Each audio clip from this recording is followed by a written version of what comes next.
Hey everyone, तो अपनी class में वेलकम आप लोगों का। और ये क्लास 9th के लिए होने वाला है और सब्जेक्ट जो रहेगा आपका बायो रहेगा और चैप्टर नेम वही है। पहला 9th क्लास का पहला चैप्टर है fundamental unit of life cell. तो ये लेक्चर नंबर 1 है और मेरा नाम रहीमा इस्लाम है। और इसी के साथ हम लोग आज जो टॉपिक कवर करने वाले हैं वो हम देख लेते हैं। टॉपिक कौन कौन से कवर रहने वाले हैं। टॉपिक रहेगा आपका introduction of cell, what is cytology, discovery of cell. तो बच्चों स्टार्ट करते हैं इंट्रोडक्शन ऑफ सेल से। तो बेटा सबसे पहले हम इसमें देख लेते हैं कि आज के जो चैप्टर है, ये जो हमारा पूरा चैप्टर रहेगा, इसमें सिलेबस क्या क्या रहने वाला है। सबसे पहले हम आज का जो सिलेबस रहने वाला है इस चैप्टर का, मैं वो आपको डिस्कस कर देती हूँ, ताकि जो भी बच्चे मेरे से पढ़ रहे हैं उन्हें पता रहे कि आज के इस सिलेबस से हम इस चैप्टर में क्या क्या करने वाले हैं। ठीक है, तो बेटा एक तो यही हो गया जो हम लोग कर रहे हैं, दूसरा ये हो गया, तीसरा ये हो गया। इसके बाद हम लोग क्या क्या करने वाले हैं इसके बाद हम इसमें करने वाले हैं प्रोकैरियोटिक एंड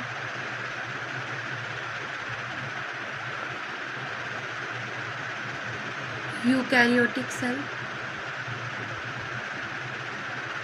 दूसरा हम इसमें करने वाले हैं मल्टीसेलुलर ऑर्गेनिज्म।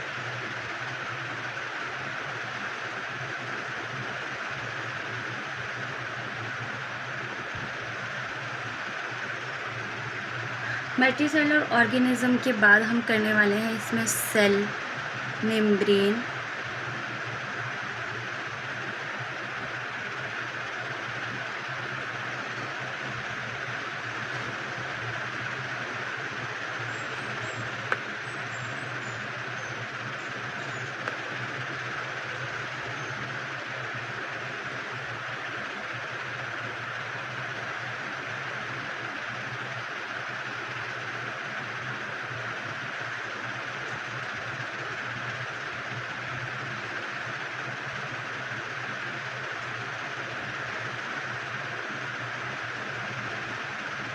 सेल मेम्ब्रेन करेंगे बच्चों। फिर इसमें ही हम सेल वॉल देखेंगे। सेल वॉल के बाद हम इसमें क्या करने वाले हैं, सेल के जितने भी डिफरेंट ऑर्गेनल्स हैं, सेल ऑर्गेनल्स हम ये करने वाले हैं इसमें। तो बच्चों आई होप ये सारी चीज़ें क्लियर है। सेल ऑर्गेनल्स के बाद हम इसमें chromosome, basic structure of chromosome, ये सब हमारे इसमें आ जाएंगे। तो हमारा ये आज का क्या रहने वाला है, जो हमारे इस चैप्टर में सिलेबस रहेगा बच्चों, वो ये ही रहने वाला है। क्या यहाँ तक सबको क्लियर है? इसके बाद हम लोग चल रहे हैं आगे, जो हमारा टॉपिक है बिना कोई टाइम वेस्ट किए हुए, इंट्रोडक्शन ऑफ सेल। तो बेटा इंट्रोडक्शन ऑफ सेल में हम क्या देखेंगे कि जितनी भी चीज़ें अर्थ पर है, अगर मैं कहूँ कि ये अर्थ है और इस पर डिफरेंट काइंड ऑफ ऑर्गेनिज्म है। एक मिनट बेटा, sorry for the glitch. Different kind of या टाइप ऑफ लिविंग ऑर्गेनिज्म है।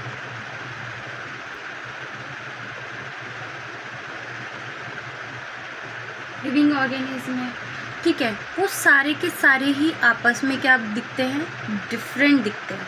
कैसे होते हैं डिफरेंट? किस चीज़ में डिफरेंट होते हैं बेटा? Different from each other, different from each other, यानी कि एक दूसरे से बिल्कुल क्या होते हैं बच्चों, अलग दिखते हैं। उसके बाद अगर मैं कहूँ कि बहुत सारे टाइप ऑफ ऑर्गेनिज्म होते हैं, जैसे कि अगर मैं उन ऑर्गेनिज्म के बारे में अगर आपको बताऊं कि वो कौन कौन से टाइप के ऑर्गेनिज्म होते हैं, तो वो ऑर्गेनिज्म जैसे क्या क्या हो सकते हैं बेटा? वो ऑर्गेनिज्म होते हैं, हाँ, हो सकते हैं आपके बैक्टीरिया हो सकते हैं, ठीक है, फंजाई हो सकते हैं बेटा,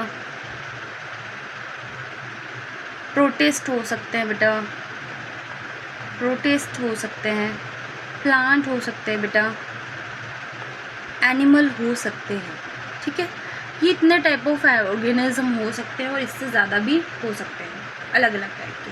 तो जितनी भी होते हैं, the body of living organism made up of microscopic unit of cell, जिसको हम क्या कहते हैं, सेल कहते हैं। तो ये जितनी भी ऑर्गेनिज्म हैं बेटा, जितने भी ऑर्गेनिज्म आपको अभी दिख रहे हैं, ये सारे ऑर्गेनिज्म किससे मिलके बनते हैं? ये सारे ही ऑर्गेनिज्म बनते हैं अपने किससे? The all living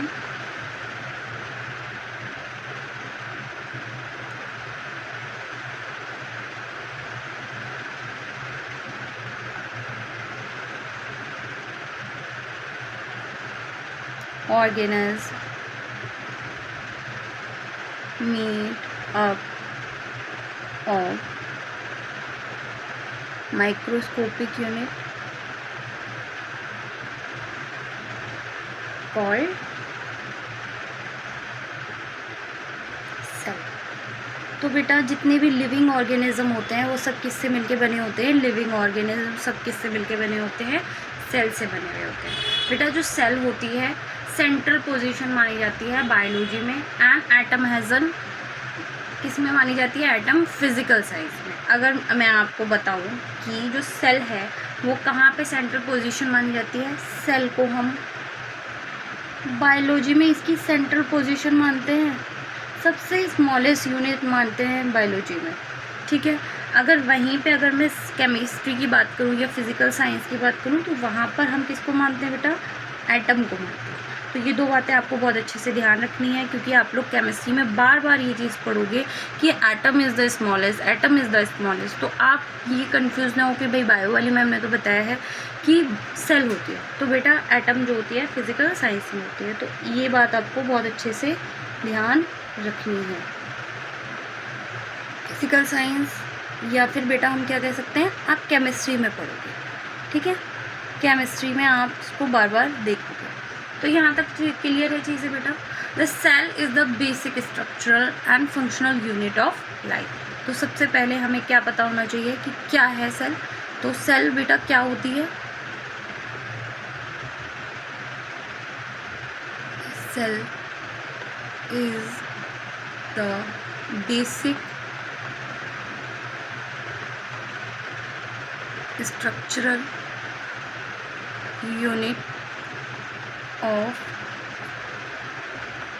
life. सबको ये मोस्ट इम्पॉर्टेंट चीज़ है, इसको याद रखना है, सबको याद रखनी है ये line. The cell is the basic structural unit of life, all living organism, ठीक है। जितने भी ऑर्गेनिज्म होते हैं सब में ये इम्पॉर्टेंट होते हैं।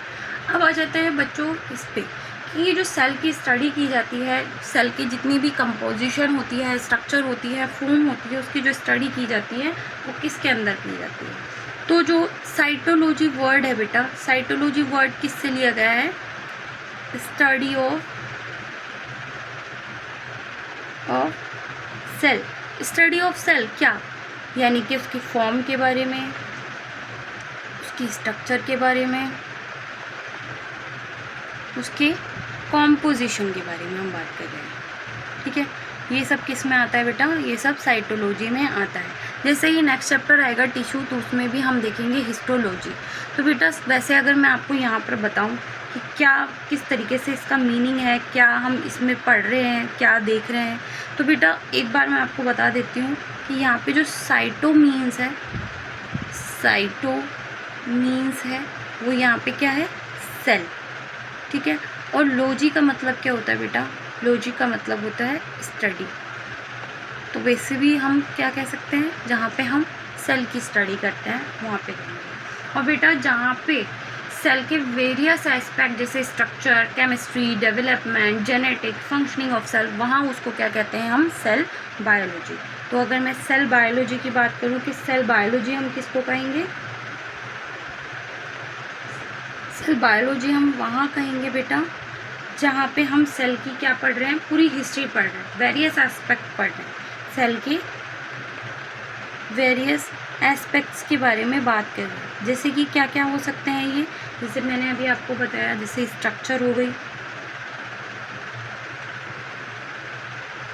सेल की केमिस्ट्री हो गई, सेल की डेवलपमेंट हो गई,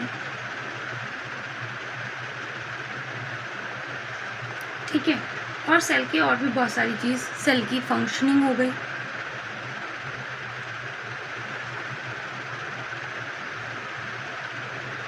फंक्शनिंग ऑफ सेल, और वहीं पे हम किसके बारे में कह रहे हैं, जेनेटिक्स, सेल की जेनेटिक्स हो गई। तो इन सारे एस्पेक्ट्स के बारे में हम कहाँ बात करते हैं बेटा, सेल बायोलॉजी में बात करते हैं। तो एक मोस्ट इंपॉर्टेंट क्वेश्चन हो गया कि what is cytology and what is cell biology. तो वहाँ से आप बता सकते हो कि सेल बायोलॉजी में हम क्या करते हैं और साइटोलॉजी में हम किसके बारे में बात करते हैं। तो बेटा अभी हमने दो टॉपिक हमारे बहुत अच्छे से क्लियर कर लिए हैं। एक तो इंट्रोडक्शन हमने बहुत अच्छे से कर लिया है, दूसरा हमने साइटोलॉजी के बारे में अच्छे से क्लियर कर लिया है बेटा। ठीक है, जहाँ तक मुझे समझ में आ रहा है आप लोगों की ये चीज़ें क्लियर हो गई होंगी। ठीक है, इसमें इतनी कोई साइंस नहीं है बेटा, है ना, बहुत आसान सी चीज़ें हैं इसमें, तो आपको इसमें इतनी घबराने वाली कोई ज़रूरत नहीं है। ठीक है, अब हम इसमें देख लेते हैं इवेंट रिलेटेड टू साइटोलॉजी, या फिर हम कह सकते हैं डिस्कवरी ऑफ सेल। यानी कि डिस्कवरी ऑफ सेल में बहुत सारे इवेंट्स, किनको कह रहे हैं, इवेंट्स हम उनको कह रहे हैं जो भी सारी डिस्कवरीज हुई है। तो बहुत सारे इवेंट जो हुए हैं उनके बारे में हम बात करेंगे। तो सबसे पहले बेटा जो सेल है ये आया कहाँ से, तो सेल जो है बेटा एक लैटिन वर्ड है। क्या वर्ड है बेटा, एक लैटिन वर्ड है, और ये आया कहाँ से है, वर्ड सेल्यूलाई, सेल्यूलाई से आया बेटा, जिसका मतलब क्या होता है, जिसका मतलब होता है लिटिल रूम, लिटिल रूम। ठीक है, तो जो लिटिल रूम्स होते हैं उससे हम इसको कहा गया है, या फिर हम इसमें कह सकते हैं स्मॉल रूम, या फिर स्मॉल रूम लाइक स्ट्रक्चर। तो बेटा फर्स्ट इसको सबसे पहले किसने डिस्क्राइब किया था, फर्स्ट डिस्क्राइब किया था 1665 में आपके मोस्ट फेमस जो साइंटिस्ट थे, रॉबर्ट हुक। ठीक है, रॉबर्ट हुक ने सबसे पहले इनके बारे में बताया। उन्होंने एग्जामिन किया thin slice of cork. Thin slice of cork मतलब बेटा उन्होंने क्या किया था, उन्होंने एग्जामिन किया था, उन्होंने अपने सेल्फ डिज़ाइनिंग माइक्रोस्कोप से, सेल्फ डिज़ाइन माइक्रोस्कोप से बेटा क्या किया, एग्जामिन किया, examination of thin slice of cork, thin slice of cork.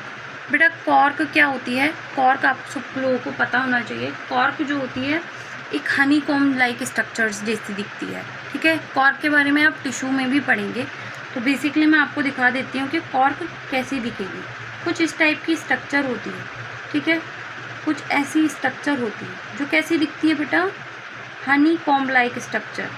आपने देखा है मधुमक्खी का छत्ता कुछ इसकी तरह ही होता है। ठीक है, हनी कॉम्ब लाइक स्ट्रक्चर, कुछ इस टाइप की स्ट्रक्चर हमें देखने को मिलती है। बेटा ये कैसी स्ट्रक्चर दिख रही है आपको, Honey comb like structure, Honey comb like structure ये हमें यहाँ पे नज़र आ रही है। क्या ये हमें लिटिल रूम जैसे दिख रहे हैं, हाँ बिल्कुल ये हमें लिटिल रूम जैसे दिख रहे हैं, लिटिल बॉक्स जैसे दिख रहे हैं, हाँ बिल्कुल हम इनको बॉक्स भी कह सकते हैं बेटा, इनको हम कंपार्टमेंट भी कह सकते हैं बेटा, कोई दिक्कत नहीं है।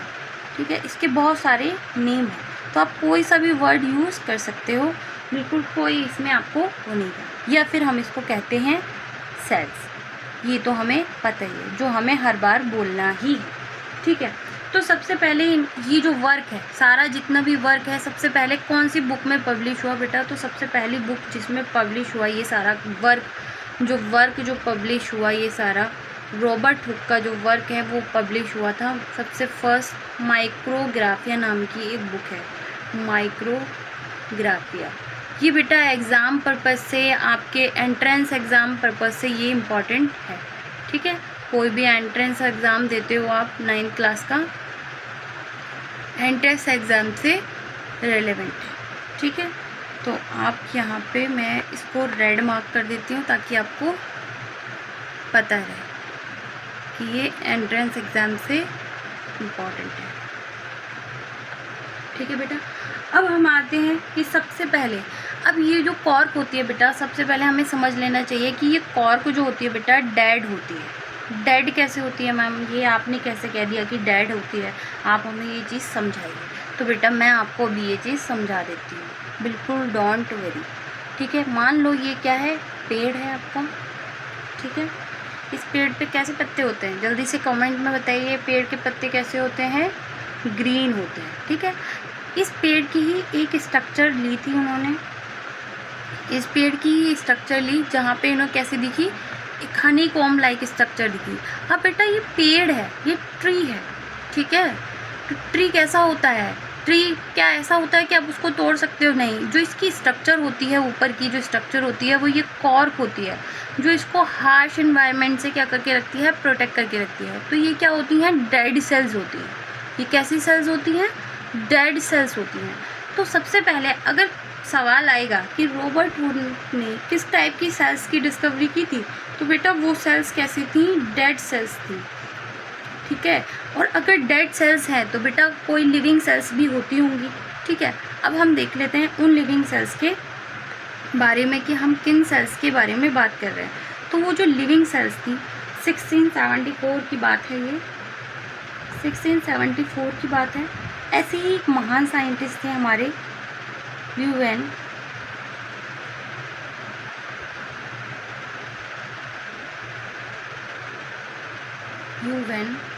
हुइक, एंटोन वैन ह्यूवेन-हुइक। इन्होंने डिस्कवर की बेटा free living cell, free living cell की इन्होंने डिस्कवरी की। इन्होंने कहा कि अब देखो पॉन्ड वाटर में की, पॉन्ड वाटर। अभी हमें एक चीज़ याद रखनी चाहिए, कौन सी एक चीज़ याद रहनी चाहिए, एक चीज़ जो हमें बहुत अच्छे से याद रखनी है वो यह याद रखनी है कि अभी हमने क्या देखा कि रॉबर्ट हुक ने डेड सेल की डिस्कवरी की, और वो कहाँ पे की, एक ट्री के अंदर की। ट्री कैसा दिखता है हमें बेटा, डेड दिखता है, एक बहुत मजबूत सी दिखती है, एक हार्ड स्ट्रक्चर दिखती है। वहीं पे अगर हम पानी की बात करें तो पानी क्या होता है, एक लाइव जैसी फीलिंग आती है, एक लिविंग फीलिंग आती है पानी को देख के, ठीक है। तो हम उसकी बात कर रहे हैं। तो इन्होंने कहा कि पॉन्ड वाटर में की और फ्री लिविंग सेल की डिस्कवरी की। हमें बहुत अच्छे से याद रखना है कि लिविंग हुक ने किस चीज़ की डिस्कवरी की थी, ठीक है। अब इसका इम्प्रूव वर्जन इन्होंने किस चीज़ से की, जैसे कि हमने यहाँ पे कहा कि यहाँ पे हमने बेटा क्या कहा, सेल्फ डिज़ाइन। इन्होंने भी यही किया, इन्होंने अपने इम्प्रूव माइक्रोस्कोप के साथ इन्होंने ये काम किया।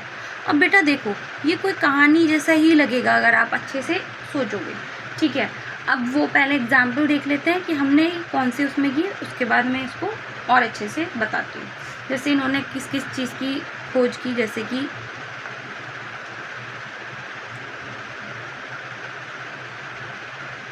Human sperm cell, RBC cell की खोज की, प्रोटोजोआ, बैक्टीरिया। ये सारे एग्जाम्पल आपको अपने एग्ज़ाम के लिए मोस्ट इम्पॉर्टेंट याद रखना है। तो बेटा अब हम देख लेते हैं जल्दी जल्दी कि हमने क्या क्या पढ़ा है। एक बार जल्दी से समरी कर लेते हैं और फिर उसके बाद नेक्स्ट क्लास के लिए आप लोगों को बता देती हूँ कि क्या क्या हम लोग पढ़ेंगे। बेटा आज के जो कवर्ड टॉपिक थे वो हमारे ये तीनों टॉपिक्स थे, और इसमें हमने सबसे पहले इंट्रोडक्शन की बात की कि अर्थ पे जितने भी टाइप के ऑर्गेनिज्म होते हैं वो लिविंग ऑर्गेनिज्म होते हैं, वो सब आपस में एक दूसरे से बिल्कुल अलग होते हैं। ऑर्गेनिज्म बोले तो bacteria, fungi, protist, plant, animal, ये सब होते हैं। सारे लिविंग ऑर्गेनिज्म जो होते हैं बेटा किससे मिलके बने होते हैं, सेल से बने होते हैं। सेल को हम कहाँ पढ़ते हैं, बायोलॉजी में पढ़ते हैं। एक सेंट्रल यूनिट है, सेंट्रल बोला जाता है, सबसे इम्पॉर्टेंट बायोलॉजी की हिस्ट्री में सबसे इम्पॉर्टेंट, छोटी डिस्कवरी है बट इम्पॉर्टेंट है। और अगर वहीं पे हम केमिस्ट्री की बात करें तो केमिस्ट्री में सबसे छोटा एटम को माना जाता है। सेल जो होती है एक स्ट्रक्चरल बेसिक यूनिट होती है लाइफ की। कोई भी लिविंग ऑर्गेनिज्म होगा वो किससे मिलके बना होगा, सेल से ही मिलके बना होगा। Building block of the unit, building block of the body of any organism. फिर हम साइटोलॉजी पे बात करते हैं कि साइटो के मीन्स क्या होता है बेटा, सेल। लॉजी के मीन्स क्या होता है, स्टडी ऑफ सेल, जैसे फॉर्म, स्ट्रक्चर, कंपोजिशन। कंपोजिशन होता है बेटा इकट्ठा करके कैसी होती है, स्ट्रक्चर कैसी दिखती है, फॉर्म क्या है।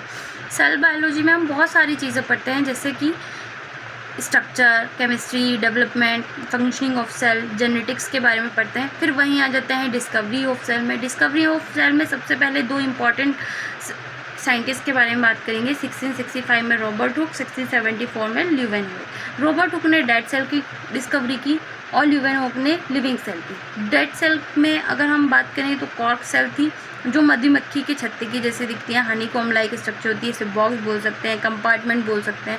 कहाँ सबसे की, एक ट्री के किस्में की, कॉर्क सेल से की, जो कि क्या होती है, डेड होती है।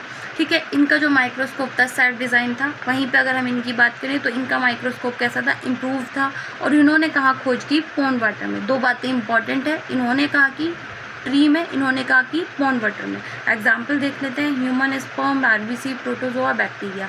एग्जाम पर्पज से इंपॉर्टेंट है। अगर वहीं पे अगर रॉबर्ट हुक की बात कर रहे थे तो रॉबर्ट हुक ने अपना काम जो पब्लिश किया था वो कहाँ पे किया था बेटा, रॉबर्ट हुक ने जो अपना काम पब्लिश किया था, अपना वर्क पब्लिश किया था, वो इस बुक के अंदर किया था। तो ये एक इम्पॉर्टेंट चीज़ थी जो आज के लिए आपकी प्लस पॉइंट है। ठीक है बेटा।